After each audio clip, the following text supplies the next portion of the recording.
It was the 16th day of Ramadan, and Sami had begun to notice something. His parents looked tired. Between preparing suhoor, cooking iftar, working, and caring for Layla, they were doing a lot. That morning, as his mother was setting the table after Fajr, she rubbed her eyes and let out a long sigh. Sami watched her quietly. "Mom, are you okay?" he asked. She smiled softly. "Just a little tired, sweetheart. There's still a lot to do before iftar." Usually Sami would go play or nap after Fajr, but today something inside him said, "Don't wait to be asked, just help."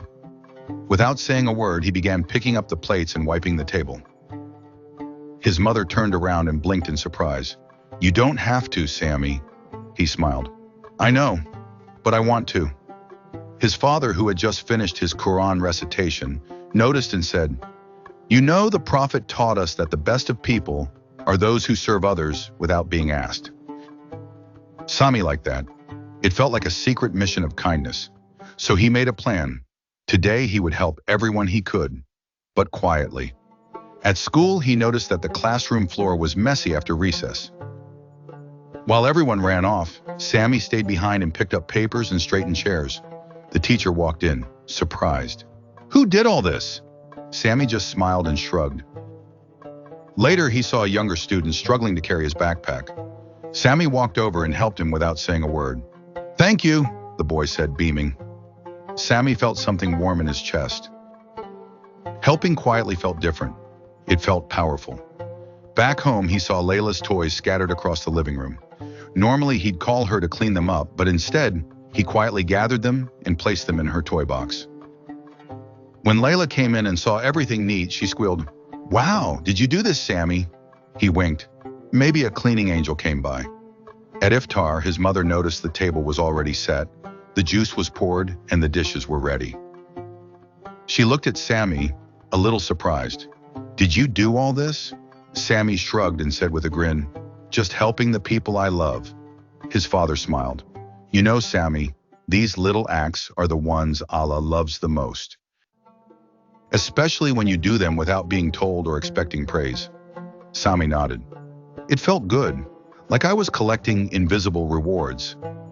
After Taraweeh, he opened his Ramadan journal and wrote, "Helping without being asked is like planting seeds of kindness that grow in silence." That night before bed, he made a special dua. "Ya Allah, help me see what others need, even before they ask. Let me be a quiet helper."